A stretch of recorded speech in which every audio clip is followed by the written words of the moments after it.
네, 아이의 평생을 좌우할 첫 경제교육 지금부터 시작하셔도 좋겠습니다. 매일 아침 또 이렇게 3프로TV 보는 것도 아이를 위한 좋은 경제교육일 것 같고요. 예. 그 교육의 중심에 우리 박병창 이사님 계십니다. 어서 오십시오. 예, 안녕하십니까. 네. 안녕하세요.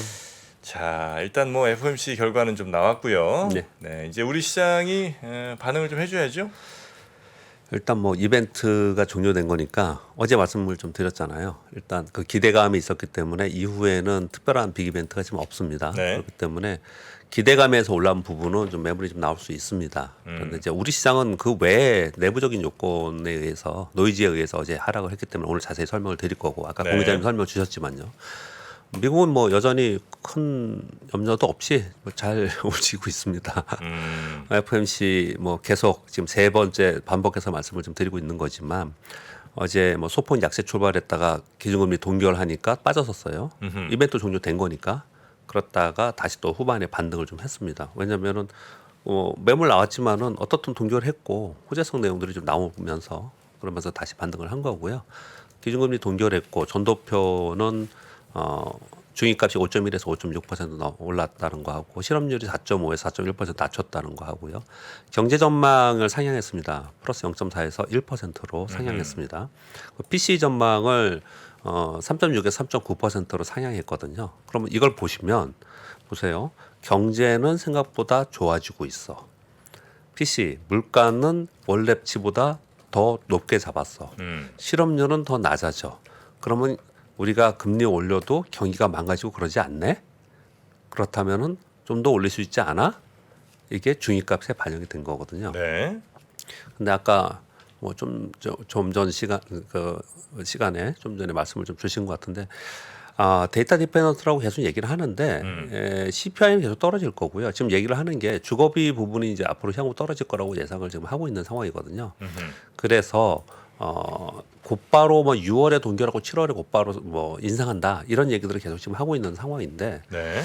아마도 뭐 가봐야 되지 않을까 쉽지 않을 거다 이런 생각을 저도 개인적으로 좀 하고 있는 상황이고요. 다만 네. 시장에서 생각하는 부분은 뭐냐면 기저효과라는 게 있잖아요.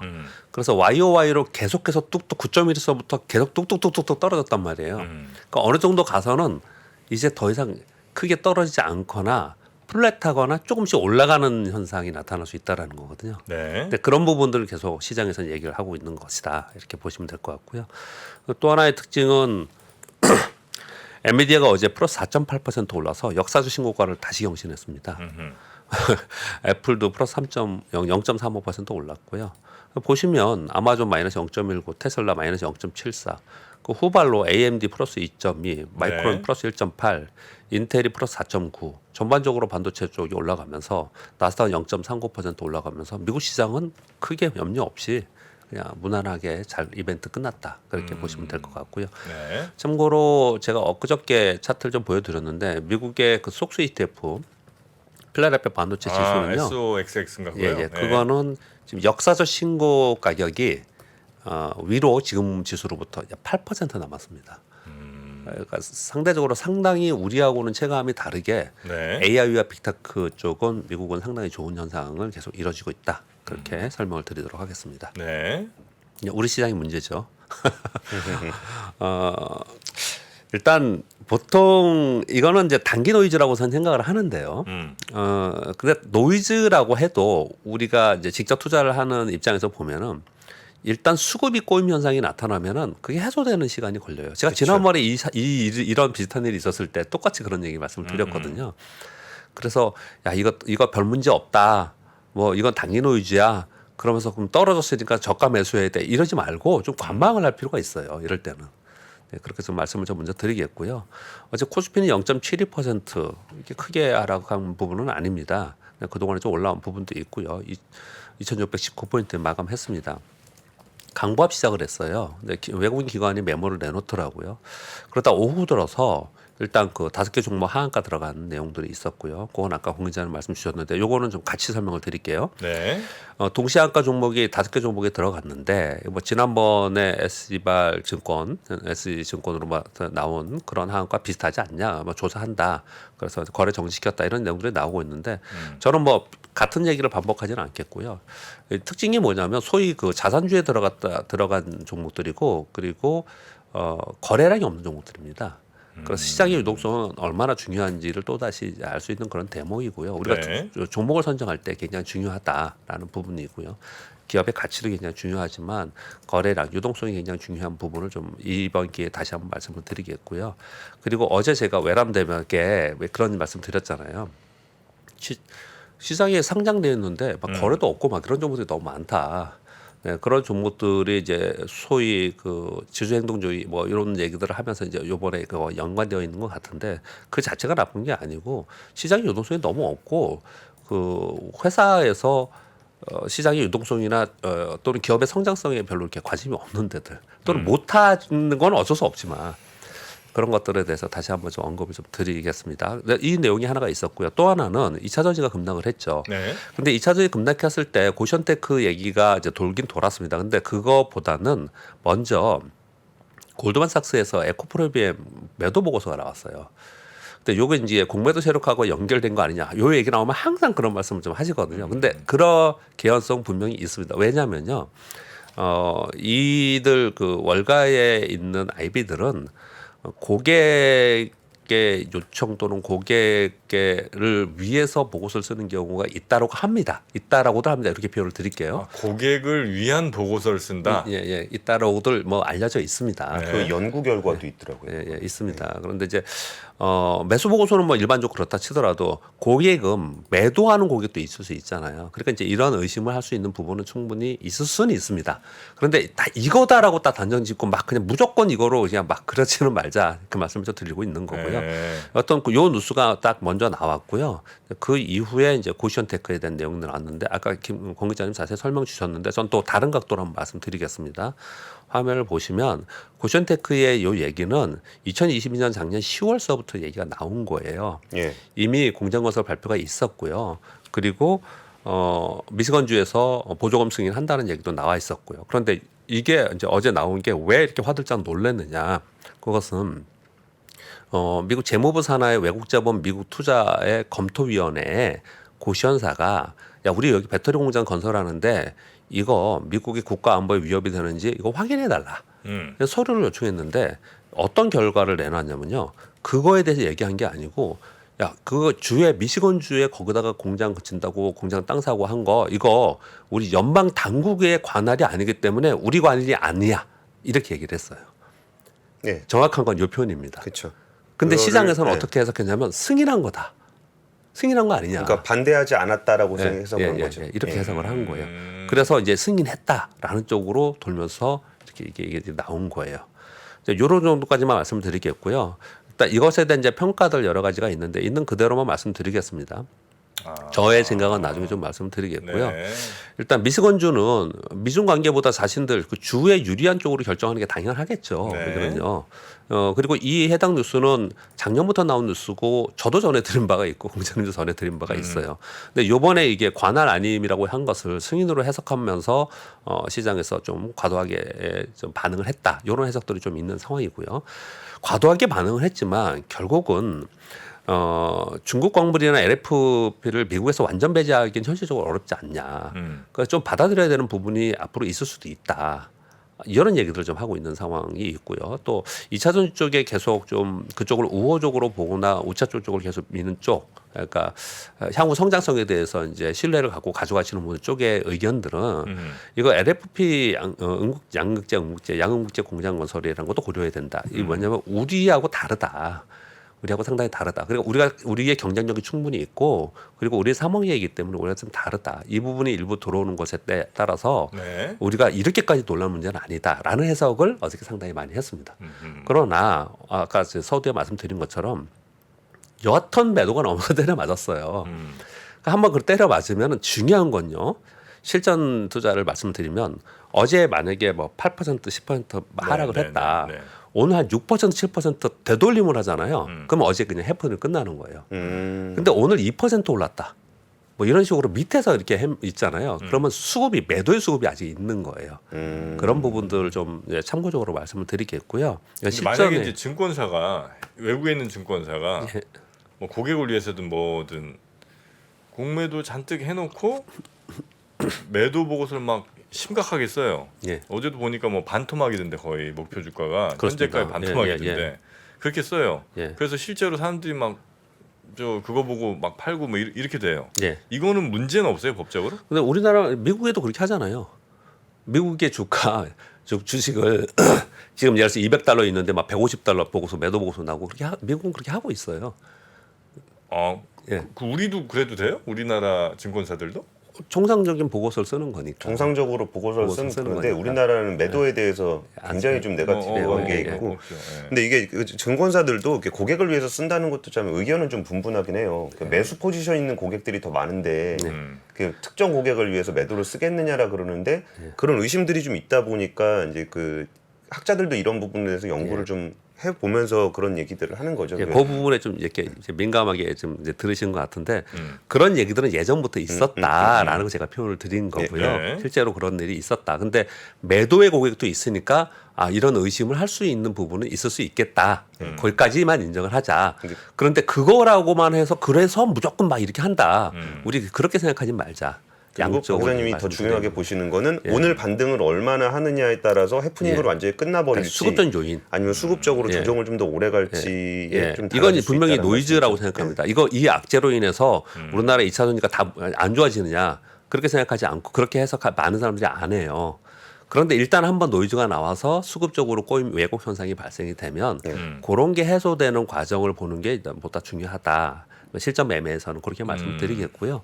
참고로 하나 더 말씀을 드리면 이 고션테크는 심천에 상장되어 있습니다. 네. 그리고 DR이 그 스위스에 있는 거고요. DR이 스위스에 있거든요. 주가 지금 한번 들어가서 보세요. 그 1년 동안 고션테크는 마이너스 42%고요. 52주. 네. 그리고 DR은 마이너스 21%예요. 어제 이 발표 막 돌아다녔다고 하는데 어제도 하락했습니다.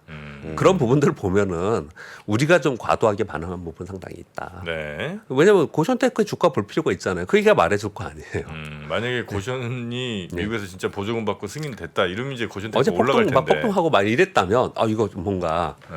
뭐 생각을 하겠죠. 근데 뭐 그렇지 않았습니다. 주가는. 그래서 시장이 이런 반응을 좀 보였는데 이제 제가 어제 시장 다시 돌아가서 말씀드릴게요. 이거는 이런 것 같아요. 코스닥이 연속해서 제가 어제 하루 빼고 계속 올랐다 그랬잖아요. 뭐 세린메이 어쩌고 하면서 5월도 굉장히 두려워했고 6월도 굉장히 걱정을 했는데 지금 6월 중순인데 하루 빠지고 계속 올랐어요. 네. 그러면서 코스닥이 정고점에 임박했습니다. 음. 이중고점을 찍는 상황이거든요. 그런 상황 속에서 2차 전지의 주도 종목도 정고점에 다 와 있었습니다. 네. 그러니까 이렇게 와 있으니까 이제 의심을 하는 거예요. 우리 투자자분들은 야 여기서 더 가면 얘는 손실 나니까 이런 게 나온 게 아니냐. 절묘한 타이밍에 이런 거 한 거 아니냐. 네. 아 물론 뭐 그럴 개연성은 있을 수는 있겠죠. 있을 수 있게. 근데 그렇게 하는 건데 그게 공론이 될 수는 없죠. 본인이 그렇게 생각할 수는 있지만 전체적으로 그렇다고 볼 수는 없다고 생각을 하는 거고요. 저는 시장을 바라보는 관점에서는 지금 계속 얘기한 게 그거잖아요. 미국의 나스닥 8조 올랐고요. S&P 5조 올랐고 다우 3조 올랐고 우리나라 코스닥은 하루 빼고 계속 올랐는데 여기서 부담이 분명히 있을 수 있다. 매도할 거다. 월가의 뭐 매니저들도 지금 매도를 하고 있고 우리나라 특징적인 수급은 뭐냐면 연기금이 하루에 2천억 3천억씩 잘 안 팔거든요. 어제 2,600억 팔았고 그저께 2,600억 팔았고 어제 1,500억 팔았어요. 그러니까 기관들이 팝니다 그렇게. 그러니까 그들은 뭔가 지금 상황에서는 여기서는 매수보다는 좀 실현을 하든지 좀 조심하자라는 판단을 했다라는 거죠. 그런 걸로 봤을 때 지금 타이밍이 절묘하게 그런 뉴스가 나온 것도 있지만 거꾸로 지금 상황에서 차익실현 매물이 좀 나오면서 시장이 좀 뭐 하락이 아니고 조정의 하락이 좀 있을 수 있는 상황이 됐는데 그런 게 부각이 확 된 거다. 이렇게 해석하는 게 투자자의 입장. 저는 그렇게 해석을 한다라는 거예요. 지금 상황에서는. 네. 이게 만약에 주가가 안 오른 상태에서 밑에 있는데 이런 게 나왔으면은 그럼 빠지면은 매수하자고 했을 가능성도 되게 높아요. 이제 악재 나왔으니까 뭐 이러면서 근데 주가 떠 있는 상태이기 때문에 주가의 위치가 굉장히 중요한 거거든요. 그렇게 좀 보시면 어떤가 생각을 하고 우리나라는 지금 반도체와 2차 전지, 코스닥은 2차 전지로 움직이고 어제 그러니까 코스닥이 2.7%나 빠졌잖아요. 그리고 코스닥은 2차 전지로 많이 이제 그 시장 영향력이 크고 그리고 코스피는 반도체 영향력이 크지 않습니까? 근데 이 두 개가 엇갈리면서 계속 움직이고 있었어요. 그런데 어제는 워낙에 뭐 하한가 종목 발생을 하고 이런 일도 발생을 하고 그래서 전체적으로 개별 종목이 좀 하락하는 그런 특징을 보였는데 빠질 때는 또 한 가지 말씀을 드리면요. 우리 그 테마나 같은 섹터에 있는 종목이 악재가 나오면 빠질 때 같이 빠져요. 그런데 먼저 빠지고 나서 보니까 얘는 아닌데? 얘는 왜 빠졌어? 예. 근데 이러면서 오를 때는 차별화되면서 올라요. 오를 때는. 그래서 지금 하루뿐이 안 지났지만은 그 수급의 후폭풍은 있을 수 있겠지만은 빠르면 오늘 아니면은 다음 주부터라도 이 종목은 갈래 애들은 또 원래 다시 갑니다. 그러니까 이제 그런 것들을 지금 보는 게 더 중요한 그런 상황인 거고 전체 시황은 부담스러운 영향이 분명히 가 있고요. 그리고 어제 말씀드렸다시피 지금 어닝 시즌 제가 질문까지 드렸잖아요. 어닝 시즌 전까지 빅 이슈가 없습니다. 그런 상황이기 때문에 시장은 등락하면서 종목별 차별화가 계속 나타나는 그냥 종목 장세다. 그 정도 이해하시면 될 것 같고 어제 일어난 것은 노이즈일 가능성이 높다. 만약에 오늘 곧바로 뭐 심리적으로 회복이 된다면 그건 해프닝. 근데 좀 수급적으로 좀 더 간다면 노이즈. 이렇게 정도 보시면서 전략을 짜가시면 어떨까 생각합니다. 네. 그리고 자, 시간이 네. 많이 걸렸네요. 그러면 그냥 하나만 더 할까요? 네네네네. 하나만 할게요. 가져오신 건 뭐 다운로드 받으시면 되고요. 마지막 요것만 한번 하겠습니다. 그 뱅크 오브 아메리카에서 글로벌 펀드 매니저 이거 굉장히 많은 사람한테 서베이를 하더라고요. 160몇 명한테 하는 거예요. 그러니까 총 운용 금액 월가에서 하는 거의 전 세계에 투자하는 매니저들한테 한 거니까 의미가 있기 때문에 제가 이렇게 말씀을 드리는 겁니다. 요 서베이를 했는데 이번에요. 지금 너희들은 어떤 상태냐라고 했더니 쭉 읽어드려 볼게요. 현금 비중이 5.1%로 2022년 1월 이후 최저이다. 주식 채권 투자를 많이 하고 있다는 거고요. 예. 주식 비중은 여전히 오버웨이트다. 많이 사고 있다. 테크를 롱하고 있다. 지금 현재 상황을 설명드린 겁니다. 매니저 절반 이상이 AI가 향후 2년 안에 기업 수익에 영향을 긍정적으로 줄 것이다. 경기 침체 시작은 올해 4분기와 2024년 내년 1분기 사이에 경기 침체의 시그널이 나타나지 않을까. 그러나 침체는 소프트 랜딩이 될 것이다. 중국 경기 회복 기대가 있었는데 올해 2월 이후에 급속히 하락하고 있다. 그래서 빠져나오고 있는 거예요, 지금요. 인플레이션은 더 강해질 것이라는 전망은 단 2%뿐이 통계적으로 나오지 않았다. 거의 대부분 하락할 것이라는 전망을 더 많이 하고 있다는 거고요. 첫 금리 인하 기대는 올해 하반기가 원래 굉장히 많았는데 분포가 많았는데 내년 상반기로 후퇴되었다. 가장 관심 부분은 롱 빅테크, 숏 차이나 주식, 롱 일본 주식, 숏 달러. 빅테일 리스크는 매파적 중앙은행, 은행 긴축 지정화 이슈이다. 굉장히 많은 걸 담고 있습니다. 그 요새 시장에서 일어났던 이벤트들이 거의 다 담겨 있네요. 예, 전부 다. 예. 예, 그러니까 실제로 투자하는 매니저들이 펀드 매니저들이 생각이 있기 때문에 지금 시장에서 이게 매크로 지표나 이런 거 갖고 우리가 시황 얘기하고 막 그러잖아요. 그러니까 그들의 생각을 서베이에서 통계를 낸 거기 때문에 이들이 지금 시장에서 어디에 관심을 갖고 있고 금리 인하는 언제쯤 할 거라고 이제 바뀌었잖아요. 지금 바뀌었구나, 지금 후퇴했구나. 그리고 경기 침체에 대해서 어떤 관점을 가지고 있거나 뭐 이런 것들을 다 볼 수가 있겠죠. 참고로 좀 하실 필요가 있을 것 같습니다. 네. 자, 오늘은 시간관계상 여기까지만 좀 말씀을 듣도록 하겠습니다. 네네. 네. 박병창 이사님, 내일 아침도 잘 부탁드리죠. 예. 고맙습니다. 감사합니다. 네, 감사합니다. 복잡하고 어렵게 느껴지는 재무제표와 용어들, 친절한 투자 멘토 사경인 마스터가 매주 새로운 콘텐츠로 알기 쉽게 설명해드립니다. 재무제표 분석과 포트폴리오 구성, 뭐 양대 재무제표라고 그러면 대차대조표랑 손익계산서가 있거든요. 매수 매도 방법, 이때 사는 게 좋겠네, 이렇게 사면 좋겠다. 근데 이렇게 살려면 뭘 해야 되냐면요, 나머지 3분의 1은 놔둬봅니다. 어디까지 가는지. 실전 투자 팁까지 알려드립니다. 오직 3프로 멤버십에서만 만나실 수 있습니다.